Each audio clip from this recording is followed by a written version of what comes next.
नमस्कार। वीडियो की संख्या में देखते हैं समीक्षा अधिकारी, सहायक समीक्षा अधिकारी, इतिहास यानी भारतीय इतिहास, प्रारंभिक परीक्षा यानी पीटी स्पेशल प्रारंभिक परीक्षा प्रीलिमिनरी टेस्ट के लिए बेस्ड ऑन माइंड मैप।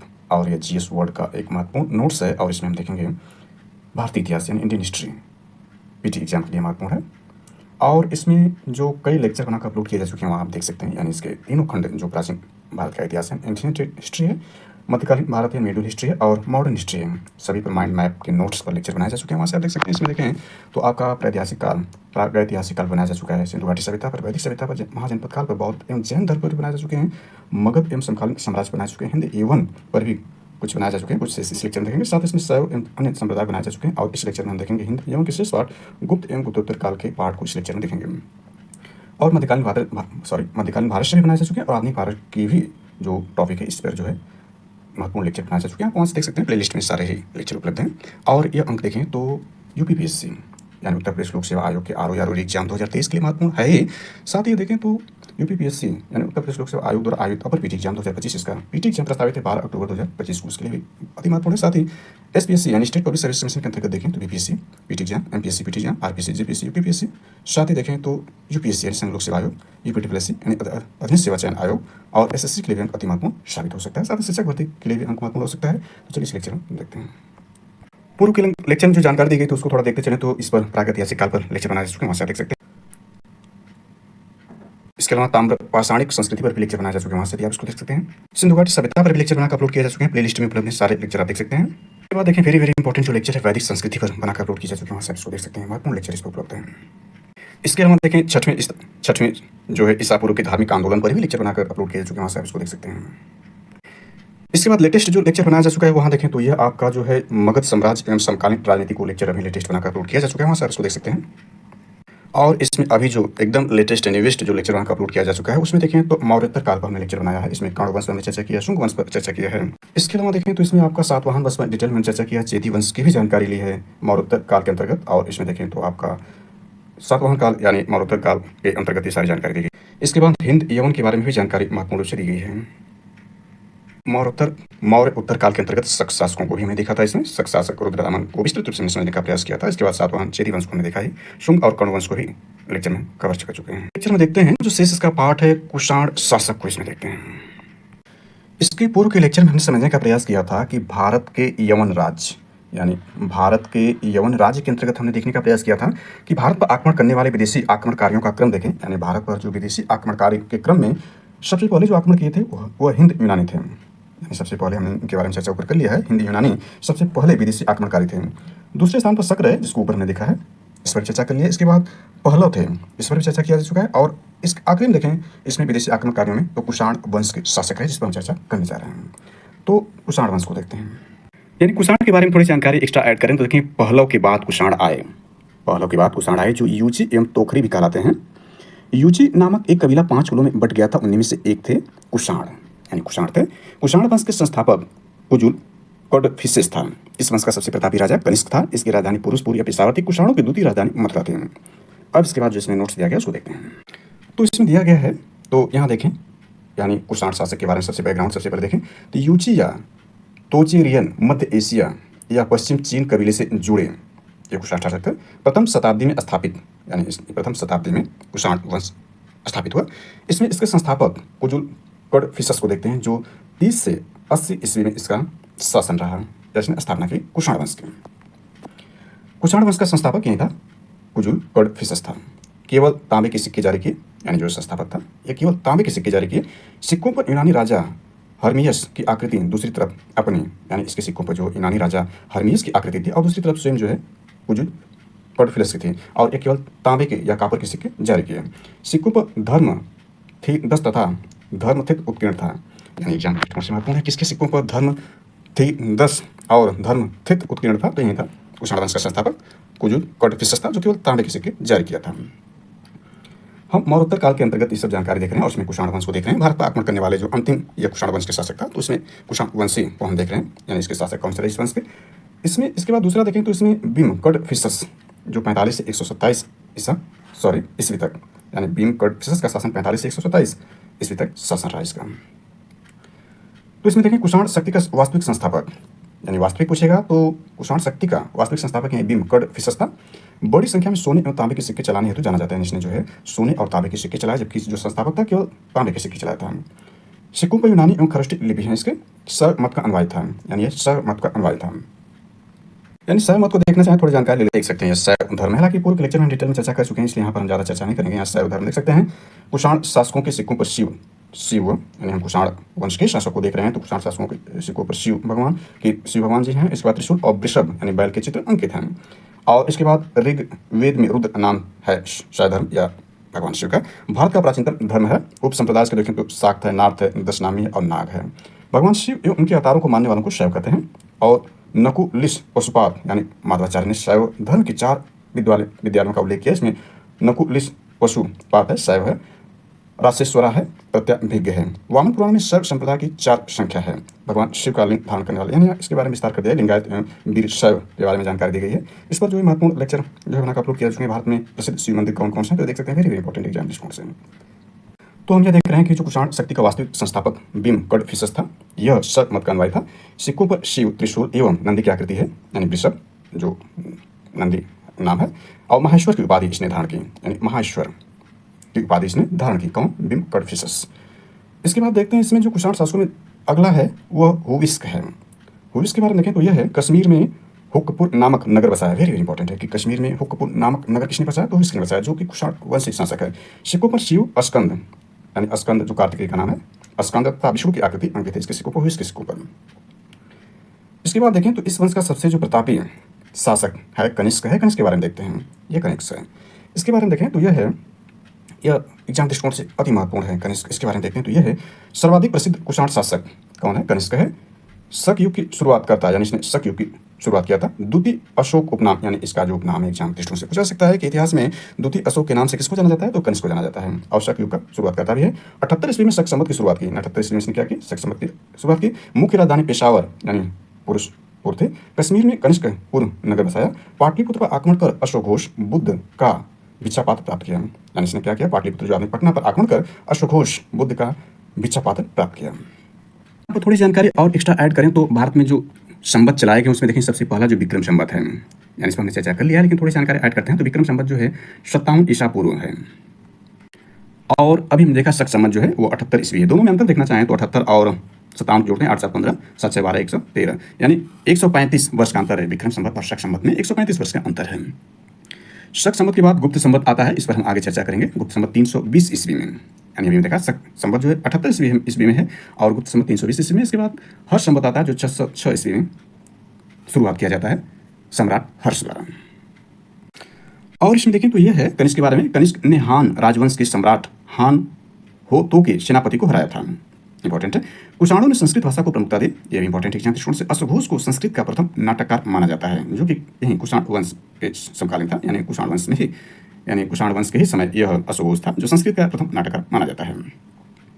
इसके बाद देखें कनिष्क के बारे में तो महास्थान कहाँ है? बोगरा से प्राप्त कनिष्क की मूर्ति सोने की मुद्रा में है, यानी सोने की मुद्रा में है, जो स्लीपिंग मोड है उस मुद्रा में है। कनिष्क की मूर्ति कहाँ से मिला है? महास्थान बोगरा से मिला है। मथुरा से प्रतिमा मिली है इसकी। इसने गांधार और मथुरा शैली का विकास किया। इस पर जो स्थापत्य कला पर महत्वपूर्ण लेक्चर बनाकर अपलोड किए चुके हैं, प्ले लिस्ट में है, हिस्ट्री के अंतर्गत आप देख सकते हैं। गांधार और मथुरा शैली का विकास इसने किया, किसने? कनिष्क ने किया। दरबारी विद्वान देखें, इसके दरबार में जो विद्वान थे पार्श्व थे, वसुमित्र थे, अशोक घोष थे। अशोक घोष को ने देखा जो संस्कृत के प्रथम नाटककार माने जाते हैं। इसके बाद नागार्जुन, चरक और माथा थे। यह महायान का अनुयायी था। महायान को हम देख चुके हैं, लेकिन यहाँ थोड़ी सी जानकारी महायान के बारे में ऐड कर लेते हैं। तो यहाँ तुलना देख सकते हैं, हीनयान एवं महायान में अंतर देख सकते हैं। तो यह महायान जो कनिष्क था वो महायान के अनुयायी था ईश्वर का। इसमें बुद्ध देवता के रूप में महायान मानते हैं, बड़ी नाव इसको कहते हैं, छोटी नाव के रूप में याद कर सकते हैं। बुद्ध एक महापुरुष के रूप में याद किए जाते हैं। उद्देश्य मानव कल्याण था और बुद्ध एक महापुरुष के रूप में उपयोगी। मूर्ति पूजा का विधान इसमें है। महायान में मोक्ष के लिए बुद्ध की कृपा आवश्यक है। सिद्धांत सरल एवं सुलभ भिक्षुओं तथा उपासकों को भी महत्व इसमें है। और इसके अंतर्गत इसके आदर्श बोधिसत्व में साहित्य संस्कृत भाषा में है। और हीनयान को भी यहाँ देख सकते हैं, इसकी साहित्य जो है पाली भाषा में है। और साहित्य भाषा का विकास देख सकते हैं कनिष्क के समय में हुआ था, और उसके बारे में जानकारी हम दी। और यहाँ आप हीनयान को भी देख सकते हैं। और महत्वपूर्ण जानकारी ऐड करें तो जैसे कि हमने देखा था पूर्व के लेक्चर में कि जो पितृहंता वंश हरेक वंश था, उसमें उस समय जो है प्रथम बौद्ध संगीति आयोजित की गई थी सतपर्णी गुफा में। और उस समय जो शासक अजातशत्रु था यानी बिंदुसार का पुत्र अजातशत्रु, जो अपने पिता की हत्या करके ही अजातशत्रु बना था और खुद अजातशत्रु की हत्या करके इसका पुत्र उदयन जो है राजगद्दी बैठा था मगध की गद्दी पर। इस समय यह रहा प्रथम बौद्ध संगीति का अध्यक्ष महाकश्यप थे और कार्य बुद्ध के उपदेश एवं सूत्र पिटक का विनय पिटक में संकलन किया गया। द्वितीय देखिए वैशाली में हुआ था, कला अशोक के समय में हुआ था, इस पर हम चर्चा कर चुके हैं। और तृतीय जो पाटलिपुत्र में अशोक के समय यानी अशोक द ग्रेट के समय हुआ था। और चतुर्थ जो है यही हम जो लेक्चर में देख रहे हैं ये कुंडवन कश्मीर में हुआ और 72 ईस्वी में हुआ, सारे ईसा पूर्व में है। और एक जो है चतुर्थ जो है 32 में कनिष्क, जिसको द्वितीय अशोक कहते हैं, यानी द्वितीय कनिष्क को कहा जाता है, हमने देखा था। और इसके जो अध्यक्ष बनाए गए थे वसुमित्र जी थे। और संघ का हीनयान महायान संप्रदाय में विभाजन, इस समय ये दो संप्रदाय में बढ़ गया था। और जो कनिष्क था यह महायान से संबंधित था, यानी संप्रदाय का अनुयायी था महायान का। और आगे यह दिया हुआ है जिस पर हमने चर्चा किया, तो इसमें देखिए यह महायान का अनुयायी था। संस्कृत में आयोजित चतुर्थ बौद्ध संगीति, यानी संस्कृत में आयोजित चतुर्थ बौद्ध संगीति का आयोजन किया कश्मीर कुंडवन प्रथम सदी में, यानी 72 ईस्वी में देखा। सारनाथ बौद्ध अभिलेख कनिष्क से संबंधित है, यानी सारनाथ का जो बौद्ध स्तंभ है वह कनिष्क से संबंधित है, वेरी वेरी इंपॉर्टेंट है। और इसमें कुछ और इनपुट जोड़ें तो देखें कनिष्क ने 78 ईस्वी, इसको हमने हालांकि चर्चा कर लिया है कि कनिष्क जो है 78 ईस्वी, यानी यहाँ 78 है। कनिष्क ने 78 ईस्वी गद्दी पर बैठने के समय, यानी 78 ईस्वी में क्या किया, गद्दी बैठा के समय एक संवत चलाया, यानी शक संवत की शुरुआत की, जो शक संवत कहलाया, जिसे भारत सरकार द्वारा प्रयोग में लाया जाता है। भारत सरकार इसी शक संवत को उपयोग में लाया जाता है। इसमें ध्यान दें कि आरंभिक कुषाण शासकों ने भारी संख्या में स्वर्ण मुद्राएं जारी की, जिसकी शुद्धता गुप्त काल की स्वर्ण मुद्राओं से उत्कृष्ट थी। आगे हम गुप्त काल को भी देखेंगे। तो जो स्वर्ण सिक्के कुषाण वंश के शासकों ने जारी किए, इसकी शुद्धता देखें तो गुप्त काल के जो शासक स्वर्ण के सिक्के जारी किए थे उससे ज्यादा उत्कृष्ट थे, यानी ज्यादा शुद्ध था। कनिष्क का राजवैद्य आयुर्वेद का प्रख्यात विद्वान चरक था, यानी हमने देखा कि जो कनिष्क के दरबार में जो थे ये चरक था, ये चरक दरबारी विद्वान देखें तो कनिष्क का राजवैद्य था, जो चरक था कनिष्क का राजवैद्य आयुर्वेद का प्रख्यात विद्वान चरक था, जिसने चरक संहिता की रचना की। इसने क्या किया है, चरक संहिता की रचना की है। महाविभाष सूत्र के रचनाकार वसुमित्र, यानी वसुमित्र देखें ये है, तो वसुमित्र इसने क्या लिया है, महाविभाष सूत्र के रचनाकार वसुमित्र हैं। इसे बौद्ध धर्म का विश्वकोश कहा जाता है, किसको, महाविभाष सूत्र को। और इसकी रचना किसने किया, वसुमित्र ने किया है। और कनिष्क के राजकवि अश्वघोष ने बौद्धों का रामायण बुद्ध चरित लिखा है, यानी अश्वघोष कौन थे, अश्वघोष को ध्यान दें, कनिष्क की राजकवि अश्वघोष थे, यानी ये कनिष्क का राजकवि अश्वघोष था, ने बौद्धों का रामायण, यानी जो बौद्धिस्ट थे उनके रामायण बुद्ध चरित की रचना इन्हें की थी, अश्वघोष ने की थी। जबकि सनातन धर्म से संबंधित जो रामायण है उसकी रचना देखें तो महर्षि वाल्मीकि ने की थी।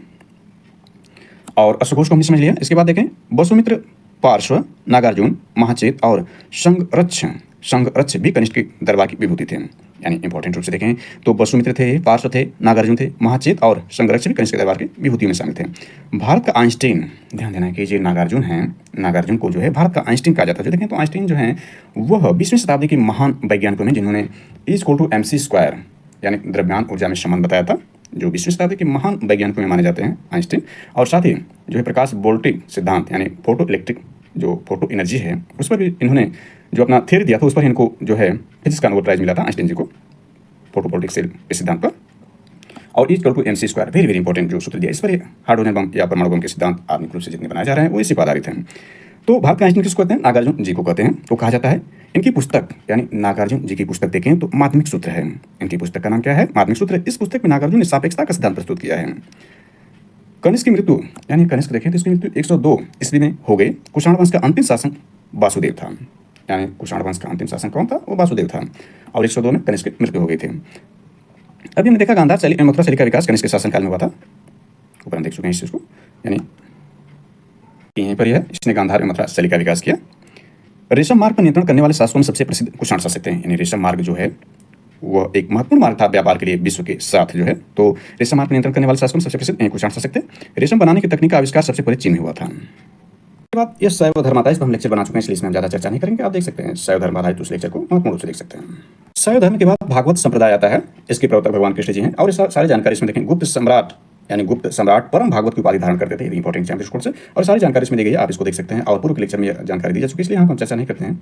ये सारी जानकारी जो है भागवत संप्रदाय से संबंधित है। इसके बाद अन्य संप्रदाय में देखें संस्थापक क्या संप्रदाय के अंतर्गत ये सारे संप्रदाय इसमें दिए गए हैं, यानी ये देख सकते हैं संप्रदाय है, मध्य आचार्य, इसमें हम चर्चा कर चुके हैं। वेरी वेरी इंपॉर्टेंट एग्जाम दृष्टिकोण से कि वैष्णव संप्रदाय विशिष्टाद्वैत मत और इसके आचार्य रामानुज जी हैं। ब्रह्म संप्रदाय देखें द्वैत और इसके जो आचार्य हैं आनंद तीर्थ जी हैं। रुद्र संप्रदाय शुद्ध द्वैत वल्लभाचार्य जी इसके आचार्य हैं। शनक संप्रदाय द्वैताद्वैत निम्बार्क इसके आचार्य हैं। अन्य संप्रदाय में देख सकते हैं यहाँ पर क्रमशः 1 से लेकर के यहाँ देख सकते हैं ये जो आपके संप्रदाय दिए गए कौन कौन संप्रदाय हैं। तो आजीवक है, घोर अक्रियावादी, यानी इस पर हम चर्चा कर चुके हैं। और संस्थापक भी क्रम से यहाँ दिए गए हैं, यानी यहाँ से पहले का लेकर के, यानी पहला आजीवक है तो आजीवक के जो संस्थापक ये है मकली घोषाल है। दूसरा इसमें देखें घोर अक्रियावादित, इसके संस्थापक हैं पूर्ण कश्यप है। ऐसे सारे को आप देख सकते हैं, पूर्व लेक्चर में हम इस पर चर्चा कर चुके हैं। यानी इसमें देखें 9वां जो रामभक्त संप्रदाय है, इसमें 9वें का जो है यह रामानंद जी हैं संस्थापक।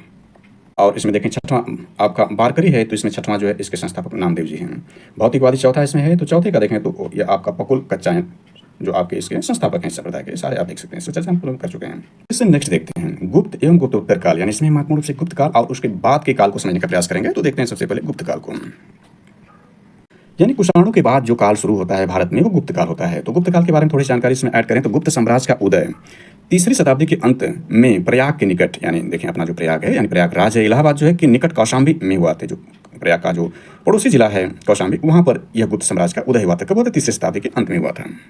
और इसमें देखें तो गुप्त वंश का संस्थापक श्रीगुप्त, यानी इसका संस्थापक श्रीगुप्त रहा 200, जिसका समय देखें तो 240 से, हालांकि इस पर चर्चा करेंगे आगे कि जो गुप्त वंश का संस्थापक श्रीगुप्त रहा इसका समय 240 ईस्वी से 280 ईस्वी तक इसका समय रहा श्रीगुप्त का।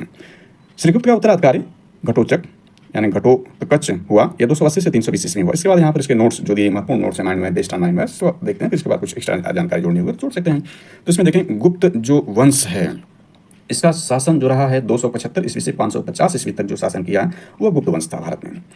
इसके बाद देखें तो गुप्त यानी गुप्त वंश के लोग जो है संभवतः कुषाणों के सामंत थे। अभी हमने कुषाणों के बारे में जानकारी देखी तो उसके सामंत थे, संभवतः इसमें लिखा है, पूर्ण रूप से सत्य नहीं, क्योंकि इतिहास में पूर्ण रूप से सत्य नहीं किया जा सकता। इसमें हमेशा विवाद बना रहता है और कई स्रोतों के माध्यम से इसे सिद्ध करना पड़ता है। यानी मेंस में जब भी आप इतिहास लिखेंगे, इतिहास संबंधी प्रश्न को लिखेंगे, हालांकि यहाँ ऑप्शनल सब्जेक्ट नहीं है, सारे सब्जेक्ट कंपल्सरी कर देंगे। जैसे कि अभी देखें तो जीएस फर्स्ट में इतिहास जो जीएस आपके हैं यानी मेंस में देखें तो आपका हिंदी है, हिंदी 150 नंबर की है। निबंध भी देखें तो 150 नंबर के 300 नंबर की होगी और 6 पेपर जीएस के हैं। और 6 पेपर जीएस में जो आपके हैं यानी सारे प्रश्न 8 प्रश्न कंपल्सरी हैं, उसमें जीएस फर्स्ट जो उसमें इतिहास संबंधित जो जानकारी नहीं थे उसमें आपके हैं। तो वहाँ आपको जो है जैसे ऑप्शनल में इतिहास को लिखा जाता था वैसे लिखने की आवश्यकता नहीं होती है जीएस में।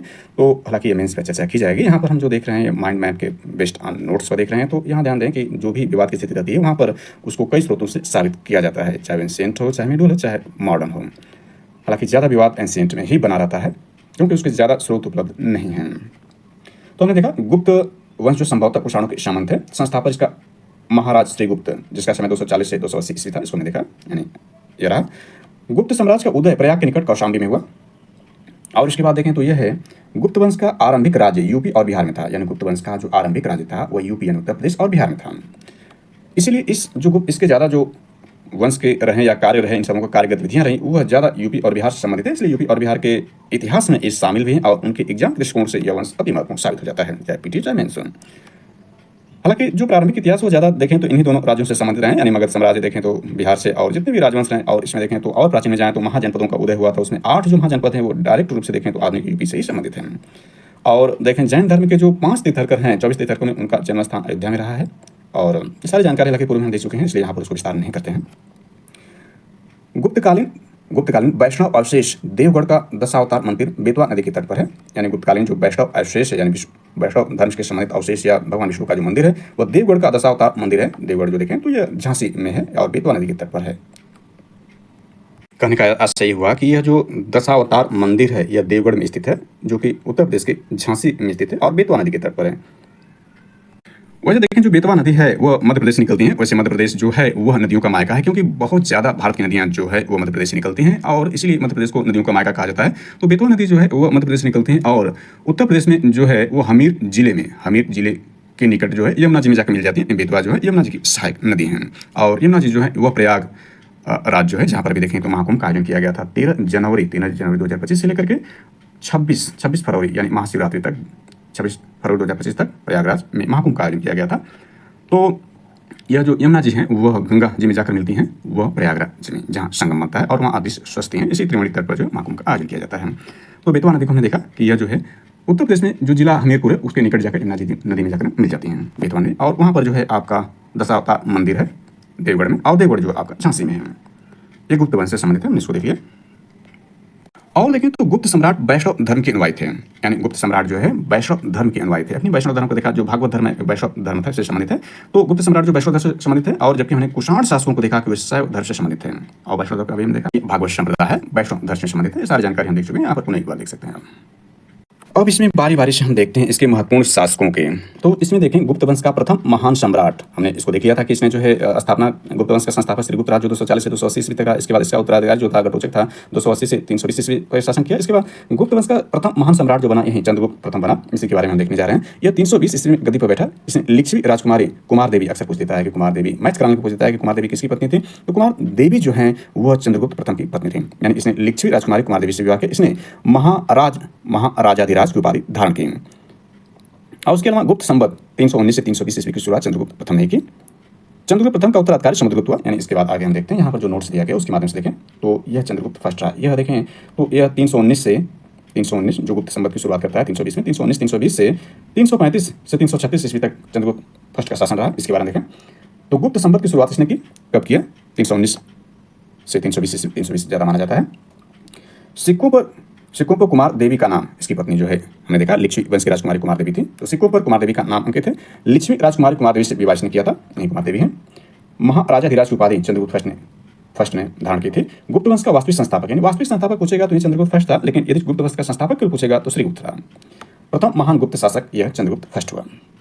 और इसका उत्तराधिकारी जो हुआ वह नेक्स्ट है। नेक्स्ट का मतलब समुद्रगुप्त रहा। वेरी वेरी इंपॉर्टेंट है। समुद्रगुप्त के बारे में देखें तो यह जो है चंद्रगुप्त प्रथम का उत्तराधिकारी समुद्रगुप्त हुआ जो 335 ईस्वी में राजगद्दी पर बैठा। इसने आर्यावर्त के 9 शासकों, और ध्यान देना है कि आर्यावर्त के 9 शासकों और दक्षिणावर्त के 12 शासकों को पराजित किया। इन्हीं बीजों के कारण से भारत का नेपोलियन कहा जाता है। भारत का नेपोलियन किसको कहा जाता है, समुद्रगुप्त का। क्यों कहा जाता है, क्योंकि आर्यावर्त के 9 शासकों को और दक्षिणावर्त के 12 शासकों को पराजित किया था। अब आगे इसमें देखते हैं इसके बारे में जो महत्वपूर्ण जानकारी है उसको देखते हैं। इसमें नोट्स में जो दिया गया माइंड में देखें तो समुद्रगुप्त 335 से 375 ईस्वी, 335 में इसने यानी राजगद्दी पर बैठा। इसकी उपाधि देखें तो पर क्रमांक, वेरी वेरी इंपॉर्टेंट है, यानी पर क्रमांक जो है इसकी उपाधि थी इसकी समुद्रगुप्त की। इसने 8 प्रकार के सोने के सिक्के चलाए। यानी 8 प्रकार के सोने के सिक्के किसने चलाए, समुद्रगुप्त ने चलाया। बीड़ा वादन, गारुण, अश्वमेघ आदि। यह विष्णु का उपासक था, यानी वैष्णव धर्म से संबंधित था। यह विष्णु का उपासक था, यानी भगवान विष्णु का पूजा करता था। कविराज की उपाधि, यानी इसने कविराज की उपाधि धारण की थी। सिक्कों पर बीड़ा बजाते हुए दिखाया गया किसको, समुद्रगुप्त को। यानी ध्यान देना कविराज की उपाधि दी थी। इसके बाद पर क्रमांक की उपाधि इसी की थी। समकालीन नरेश, यानी समुद्रगुप्त के समय जो समकालीन नरेश थे वे धनंजय थे, नीलराज थे, उग्रसेन थे और विष्णु गोपा थे। और इसके बारे में देखें तो बौद्ध विद्वान वसु बंधु को संरक्षण दिया। यानी पूछा सकता है किस बौद्ध विद्वान को इसने संरक्षण दिया था, तो वसु बंधु को संरक्षण दिया था। इसके बाद देखें तो इसने दक्षिणापथ के राजाओं के प्रति ग्रहण मोक्षा अनुग्रहण की नीति अपनाई। यानी दक्षिणापथ के राजाओं के प्रति जो नीति की थी, ग्रहण मोक्षा अनुग्रह की नीति अपनाई थी किसने, समुद्रगुप्त ने। और हमने देखा कि दक्षिणापथ के 12 शासकों को पराजित किया था इसने। प्रयाग प्रशस्ति लेख जो है, यानी प्रयाग प्रशस्ति लेख जो हरिश्चंद्र से संबंधित है, चंपू शैली में लिखित है। यह ध्यान दें कि प्रयाग प्रशस्ति लेख जो की रचना यानी संधि विग्रह हरिश्चंद्र ने की थी। यानी हरिश्चंद्र जो यह प्रयाग प्रशस्ति लेख है की रचना या संधि विग्रह हरिश्चंद्र ने की थी, जबकि यह प्रयाग प्रशस्ति लेख जो है यह जो समुद्रगुप्त से संबंधित है। और इसमें देखें तो यह जो प्रयाग प्रशस्ति लेख है ये इलाहाबाद में है, यानी प्रयागराज में है। और इसमें जो जानकारी मिलती है प्रयाग प्रशस्ति लेख में, अशोक के प्रयाग स्तंभ लेख में कारुवाकी एवं तीवर का उल्लेख मिलता है। यानी यह चंपू शैली में लिखा गया है। चंपू शैली का मतलब गद्य और पद्य दोनों शैलियों में जो लिखा जाता है उसे चंपू शैली कहते हैं। और इसमें देखिए प्रयाग स्तंभ लेख जो है मूलतः अशोक निर्मित है। यानी इसको बनवाया कौन था, प्रयाग प्रशस्ति लेख को इसने जो बनवाया था अशोक द्वारा बनाया गया था। और यह प्रयाग प्रशस्ति जो संबंध है वो गुप्त वंश के जो सम्राट है, महान सम्राट है जिसको भारत का नेपोलियन कहा जाता है, वह समुद्रगुप्त से भी संबंधित है। प्रयाग प्रशस्ति में लिच्छवी गौहित्र का, यानी प्रयाग प्रशस्ति में लिच्छवी दौहित्र कहा गया। किसको कहा, लिच्छवी दौहित्र किसको कहा गया है, तो समुद्रगुप्त को कहा गया है। किसने कहा गया है, प्रयाग प्रशस्ति लेख में कहा गया है, जिसकी रचना या संधि विग्रह हरिश्चंद्र ने की थी।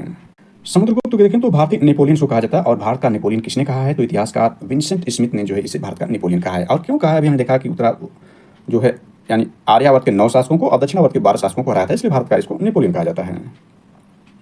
इसके बाद देखें तो समुद्रगुप्त से श्रीलंका शासक मेघवर्मन ने गया में बौद्ध मठ बनाने की अनुमति मांगी थी। यानी इंपॉर्टेंट है कि समुद्रगुप्त से श्रीलंका का जो शासक मेघवर्मन था वह गया यानी बिहार में बौद्ध मठ बनाने की अनुमति मांगी थी समुद्रगुप्त से। और कुछ इसमें जो जानकारी हालांकि हमने इसमें ऐड कर लिया, लेकिन इसमें जानकारी को कुछ और ऐड करना चाहें तो देखें समुद्रगुप्त का दरबारी कवि हरिश्चंद्र था। यानी हरिश्चंद्र को देखिए दरबारी कवि हरिश्चंद्र था। इसने इलाहाबाद प्रशस्ति लेख की रचना की है। समुद्रगुप्त विष्णु का उपासक था, यानी हमने देख लिया कि विष्णु जी का उपासक था। समुद्रगुप्त ने अश्वमेधकर्ता की उपाधि धारण की थी। यानी इसकी उपाधियों को हमने देख लिया कि जो इसने उपाधि धारण की थी यह पर क्रमांक की उपाधि धारण की थी, इसके कविराज की उपाधि धारण की। इसके अलावा यह देखें तो अश्वमेधकर्ता की उपाधि भी धारण की थी। समुद्रगुप्त संगीत प्रेमी था। ऐसा मान के शिक्षकों से बीड़ा वादन करते हुए दिखाए जाने लगाया गया। समुद्रगुप्त ने विक्रमंक की उपाधि धारण की थी, इसे कविराज भी कहा जाता है। समुद्रगुप्त का उत्तराधिकारी, यानी इंपॉर्टेंट यह है कि समुद्रगुप्त का उत्तराधिकारी चंद्रगुप्त द्वितीय हुआ। यानी चंद्रगुप्त फर्स्ट हमने देखा कि वास्तविक संस्थापक गुप्त वत्स रहा, लेकिन समुद्रगुप्त का जो द्वितीय उत्तराधिकारी यानी समुद्रगुप्त का उत्तराधिकारी जो हुआ वो चंद्रगुप्त द्वितीय हुआ, जो 380 ईस्वी में राजगद्दी पर बैठा। अब समुद्रगुप्त सेकंड के बारे में देखते हैं। अब देखते हैं चंद्रगुप्त सेकंड यानी द्वितीय के बारे में देखते हैं। तो इसमें ध्यान दें कि इसके दरबारी विद्वान यानी इसके दरबार में जो 9 रत्न थे, यानी 9 रत्न किसके दरबार में सुशोभित थे, तो चंद्रगुप्त द्वितीय के दरबार में सुशोभित करते थे। तो दरबारी विद्वान में 9 रत्न में कौन थे? कालिदास जी थे, धनवंतरी थे, छप अड़क थे, अमर सिंह थे, शंकु थे, बेताल भट्ट थे, घटकपर थे, बराह मिहिर थे, यानी महान गणितज्ञ बराह मिहिर जी थे, और वर रुचि थे। ये 9 रत्न जो 9 रत्न थे यह चंद्रगुप्त सेकंड के दरबार से संबंधित है। इसके बाद आगे इसमें देखते हैं तो यह आपका है देवी चंद्रगुप्त नाटक में चंद्रगुप्त द्वितीय के बारे में जानकारी, यानी देवी चंद्रगुप्त नाटक जो है उसमें चंद्रगुप्त द्वितीय के बारे में जानकारी दी गई है। शकों पर विजय के उपलक्ष्य में चांदी के सिक्के चलाए किसने? चंद्रगुप्त द्वितीय ने, शकों पर विजय के उपलक्ष्य में। इससे पूर्व हमने शक के बारे में देखा था। तो शक देखें तो भारतीय स्रोतों में शकों की सिथियन कहा गया। प्रथम शासक इसका मोगा नहपान महाराष्ट्र गौतमीपुत्र सातकर्णी से हारा था। और यहाँ पर देख सकते हैं यह शक में रुद्रदामन जो है यह आपका रहा, इसका समय यह रहा। सर्वाधिक प्रसिद्ध इसने सातकर्णी सेकंड को 2 बार हराया था। सुदर्शन जी की मरम्मत संस्कृत संरक्षक जुनागढ़ अभिलेख संस्कृत से संबंधित है, यह शक शासक संबंधित है। और शकों को हराने वाला चंद्रगुप्त द्वितीय था, उसको हम देख रहे हैं गुप्त शासक के शासकों के अंतर्गत। तो हमने देखा कि शकों के विजय के उपलक्ष्य में चांदी के सिक्के चलाए। इसके बाद देखें तो आपका यह है कि महरौली में लौह स्तंभ चंद्रगुप्त द्वितीय से संबंधित है। जो महरौली स्तंभ है देखें तो यह यह मिर्जापुर में, उत्तर प्रदेश के मिर्जापुर में जो महरौली लौह स्तंभ है। इसमें ध्यान दें कि जो चंद्रगुप्त द्वितीय संबंधित जो आपका महरौली लौह स्तंभ है इसमें विजयों का वर्णन है, यानी चंद्रगुप्त द्वितीय के विजयों का वर्णन जो है महरौली लौह स्तंभ है। यह उदयगिरि गुहा लेख चंद्रगुप्त द्वितीय संबंधित है। वह महरौली लौह स्तंभ तो है ही, साथ में जो है उदयगिरि गुहा अभिलेख भी जो है वह चंद्रगुप्त द्वितीय संबंधित है। और उदयगिरि गुहा लेख में का उद्देश्य जो था संपूर्ण पृथ्वी को जीतना था। इसमें जो उदयगिरि गुहा लेख है इसमें जो लिखा गया उसका उद्देश्य था संपूर्ण पृथ्वी को जीतना, और ये संबंधित है चंद्रगुप्त द्वितीय से। इसकी उपाधियां देखें, चंद्रगुप्त द्वितीय की उपाधियां देखें तो इसने विक्रमादित्य की उपाधि धारण की थी और शकारी की उपाधि धारण की थी। और इसके दरबार में चंद्रगुप्त द्वितीय के दरबार में फायान दरबार में आया था, यानी विदेशी यात्रियों में इसके समय में फायान जो है इसके दरबार में आया था। यानी इसके समय में देखें तो आपका चंद्रगुप्त सेकंड के शासनकाल में चीनी बौद्ध यात्री है फायान कौन था? तो फायान चीनी बौद्ध यात्री फायान भारत आया था। यह ध्यान दें कि भारत यानी चीनी लेखकों में या चीन से आए यात्रियों में सबसे पहला जो यात्री यही फायान था, जो कि चंद्रगुप्त द्वितीय के दरबार में आया था फायान। यानी इसके बारे में थोड़ा ध्यान देते हैं। चीनी यात्री गुप्त नरेश चंद्रगुप्त द्वितीय के दरबार में आया था। इसने अपने विवरण में मध्य प्रदेश के समाज एवं संस्कृति के बारे में वर्णन किया। इसने मध्य प्रदेश की जनता को सुखी एवं समृद्ध बनाया। फायान के बाद जो चीनी लेखक या चीनी यात्री था वो संगयुन था। कभी कभार क्रम पूछ देता है। फायान के बाद आया था वो संगयुन था, संयुगन था, यानी फायान के बाद संगयुन था। ये 518 से भारत आया था। इसने अपने 3 वर्षों की यात्रा कर बौद्ध धर्म की प्राप्तियां एकत्रित की थी। इसके बाद संगयुन के बाद आता है हेनसांग आता है। हेनसांग जो है यह हर्षवर्धन के शासनकाल में भारत आया था। हेनसांग 629 ईस्वी में चीन से भारतवर्ष के लिए प्रस्थान किया था। लगभग 1 वर्ष की यात्रा के बाद सर्वप्रथम वह भारतीय राज्य कपिसा पहुंचा। भारत में 15 वर्षों तक ठहरकर 645 ईस्वी में चीन लौट गया। और हेनसांग के बारे में यह कि बिहार में नालंदा जिला स्थित नालंदा विश्वविद्यालय में अध्ययन करने वाला भारत से बौद्ध ग्रंथों को एकत्र कर ले जाने के लिए आया था। इसका भ्रमण वृत्तांत जो है सीयूकी अक्सर पूछता है कि सीयूकी किसकी रचना है, तो यह हेनसांग की है। और इसका भ्रमण वृत्तांत सीयूकी नाम से प्रसिद्ध, इसमें 138 ईस्वी का विवरण मिलता है। इसमें हर्षकालीन समाज, धर्म तथा राजनीति के बारे में वर्णन किया गया है। इसके अनुसार सिंध का राजा शूद्र था। हेनसांग के अध्ययन के समय नालंदा विश्वविद्यालय कुलपति आचार्य शूलभद्र थे। आगे हम इसमें देखेंगे। इसके बाद चीनी लेखकों या यात्रियों में जो आखिरी रहा वो इत्सिंग रहा इस समय प्राचीन भारत संबंधित। तो इत्सिंग था यह 7वीं शताब्दी ईस्वी की अंतिम भारत। इसने अपने विवरण में नालंदा विश्वविद्यालय, विक्रमशिला विश्वविद्यालय अपने समय के भारत में वर्णन किया है। करने का कि फायान जो एक चीनी बौद्ध यात्री था जो चंद्रगुप्त द्वितीय के दरबार से संबंधित है, यह इसके दरबार में आया था। इसके बारे में हमने देखा चंद्रगुप्त द्वितीय के बारे में। अब इसके बाद देखते हैं तो चंद्रगुप्त द्वितीय यानी इसका देखें चंद्रगुप्त द्वितीय का उत्तराधिकारी कुमारगुप्त फर्स्ट, यानी यह जो कुमारगुप्त फर्स्ट या गोविंद गुप्त, यानी कुमारगुप्त को कभी कभार कहीं जगह गोविंद गुप्त भी पूछ देगा तो वही उसका मतलब होगा गोविंद गुप्त भी कुमारगुप्त कहते हैं। यानी चंद्रगुप्त सेकंड का उत्तराधिकारी कुमारगुप्त फर्स्ट या गोविंद गुप्त बना, जो 445 से इसका समय देख सकते हैं 415 से 454 या 55 समय तक कुमारगुप्त का शासनकाल रहा। इसके बारे में देखें तो नालंदा विश्वविद्यालय की स्थापना कुमारगुप्त ने की थी। इसने जो है नालंदा विश्वविद्यालय की स्थापना किसने किया था? कुमारगुप्त ने किया था। नालंदा विश्वविद्यालय की स्थापना कुमारगुप्त ने किया था। कुमारगुप्त फर्स्ट का यानी ये जो कुमारगुप्त फर्स्ट इसका उत्तराधिकारी स्कंदगुप्त 455 से 467 ईस्वी तक हुआ। यानी स्कंदगुप्त के बारे में आगे देखेंगे। सबसे पहले हम कुमारगुप्त के बारे में देख रहे हैं। इसी उत्तराधिकारी के बारे में आगे जानकारी नहीं थे इसमें, तो यहाँ पर देख सकते हैं। सबसे पहले हम देखते हैं कुमारगुप्त फर्स्ट के बारे में। ये 415 से 455 ईस्वी तक इसका समय रहा। इसके बारे में महत्वपूर्ण रूप से देखें तो अत्यंत महत्वपूर्ण इसके समय में अत्यंत महत्वपूर्ण नालंदा विश्वविद्यालय की स्थापना की गई कुमारगुप्त फर्स्ट के समय। वेरी इंपॉर्टेंट है। मंदसौर अभिलेख वत्स भट्टी में इसके सुव्यवस्थित शासक का वर्णन है। इसमें ध्यान देना है कि जो मंदसौर प्रशस्ति है इसमें देखें तो यशो बर्मन मालवा नरेश से संबंधित है। यानी मालवा नरेश यशोवर्मन ने जो है मंदसौर प्रशस्ति लेख बनाया था। में यशोधर्मन को जननेंद्र कहा गया है। रेशम बुनकर की श्रेणियां का उल्लेख इसमें मंदसौर उपलेख में किया गया और इसमें वर्षभट्टी में इसके सुव्यवस्थित शासन का वर्णन भी किया गया। कुमारगुप्त से संबंधित यानी मंदसौर अभिलेख कुमारगुप्त फर्स्ट से भी संबंधित है, ध्यान देना। इसके बाद यशोधर्मन से भी संबंधित जो मालवा नरेश था। आगे इसमें देखें तो धन दह दामोदरपुर तथा वैग्राह तामपत्र जो है आपका इसी संबंधित है, कुमारगुप्त फर्स्ट से संबंधित है। धन दह दामोदरपुरम तथा वैग्राह तामपत्र इत्यादि संबंधित है। बिलसड़ अभिलेख में गुप्त वंशावली कुमारगुप्त फर्स्ट तक है, यानी बिलसड़ अभिलेख में जो गुप्त वंशावली दी गई है उसमें ऊपर से लेकर के यानी ऊपर के सभी शासकों को हमने देखा, वहां से लेकर के आपका जो है कुमारगुप्त फर्स्ट तक की जानकारी इसमें मिलती है। सर्वाधिक गुप्तकालीन सिक्के इसी ने निकाले, यानी सर्वाधिक गुप्तकालीन सिक्के किसने निकाले तो यही कुमारगुप्त फर्स्ट निकाले। उपाधियां इसने महेंद्रादित्य की उपाधि धारण की थी। स्वर्ण रजत यानी गोल्ड सिल्वर तथा कापर यानी ताम्र मुद्राएं चलाया कुमारगुप्त फर्स्ट, यानी वेरी वेरी इंपॉर्टेंट है, इसके एग्जाम दृष्टिकोण से वेरी वेरी इंपॉर्टेंट है कुमारगुप्त फर्स्ट। अब इसके बाद हमने देखा कि कुमारगुप्त फर्स्ट का उत्तराधिकारी स्कंदगुप्त 455 से 467 ईस्वी तक हुआ। इसके बारे में देख लेते हैं। स्कंदगुप्त के बारे में जानकारी दी गई है, तो इसमें देखें, यह आपकी जानकारी है। थोड़ी सी और जानकारी ऐड करें तो ध्यान दें कि स्कंदगुप्त ने गिरनार पर्वत पर स्थित सुदर्शन झील का पुनरुद्धार किया। स्कंदगुप्त ने पर्णदत्त को सौराष्ट्र का गवर्नर नियुक्त किया। स्कंदगुप्त के शासनकाल में ही हुणों पर आक्रमण शुरू हो गया था। अंतिम गुप्त शासक विष्णुगुप्त था, यानी प्रथम हमने देखा जो संस्थापक था श्रीगुप्त था और अंतिम गुप्त शासक जो विष्णुगुप्त था। तो हम स्कंदगुप्त को देख लेते हैं, महत्वपूर्ण शासकों के अंतर्गत स्कंदगुप्त को इसमें देख लेते हैं। तो इसमें ध्यान दें सिक्कों पर गरुड़ ध्वज अंकित है, यानी स्कंदगुप्त का जो समय देखें इसके सिक्कों पर गरुड़ ध्वज अंकित है। सिक्कों पर पद्मासन में विराजमान लक्ष्मी देवी या लक्ष्मी माता धनुष बाण लिए राजा की आकृति इसके सिक्कों पर है। इसने चीन सांग सम्राट के दरबार में राजदूत भेजे, यानी इस दौरान जो चीन का सम्राट था वो सांग था, तो इसने चीन के सम्राट सांग के दरबार में राजदूत भेजा था। किसने? स्कंदगुप्त ने भेजा था। स्कंदगुप्त ने पुष्यमित्र नामक जातियों को हराया था, यानी पुष्यमित्र जातियों को कौन हराया था? तो स्कंदगुप्त ने हराया था। सुदर्शन झील का पुनरुद्धार इसने किया था स्कंदगुप्त ने। उपाधि इसकी देखें तो विक्रमादित्य की उपाधि इसकी भी थी स्कंदगुप्त की। इसके समय हुणों ने आक्रमण किया था, स्कंदगुप्त के समय में हुणों ने आक्रमण किया था। अक्सर पूछता है किसके समय में हुणों ने आक्रमण किया था, तो इसके समय में ही हुणों ने आक्रमण किया था स्कंदगुप्त के समय में। स्कंदगुप्त से संबंधित एक महत्वपूर्ण अभिलेख है, वो स्कंदगुप्त का जो अभिलेख है वो भीतरी स्तंभ लेख जो गाजीपुर में है, यानी उत्तर प्रदेश का जो पूर्वी जिला है गाजीपुर, यानी सबसे पूर्वी जिला तो बलिया है, बलिया के जो पड़ोसी जिला वो गाजीपुर है। तो वहाँ पर जो है भीतरी स्तंभ लेख है, इसमें हुणों के आक्रमण का उल्लेख है और ये स्कंदगुप्त जो गुप्त वंशी शासक है इसी से संबंधित जो है भीतरी स्तंभ लेख है। तो ये वेरी वेरी इंपॉर्टेंट है और इसी समय हुणों का आक्रमण हुणों के आक्रमण की जानकारी जो है या उल्लेख भीतरी स्तंभ लेख जो गाजीपुर में मिलता है। चलिए अन्य तथ्य को भी इसमें देख लेते हैं। अन्य तथ्य क्या इसमें है, अदर फैक्ट भी गुप्त वंश क्या है, तो विष्णुगुप्त थर्ड अंतिम गुप्त शासक, यानी विष्णुगुप्त जो हमने देखा ये थर्ड जो है अंतिम गुप्त शासक, ये 540 से 550 ईस्वी तक जो था वो अंतिम गुप्त शासक विष्णुगुप्त थर्ड था।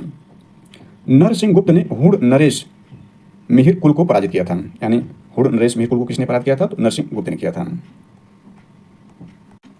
इसके बाद देखें तो गुप्त शासकों ने सर्वाधिक संख्या में सोने के सिक्के चलाए।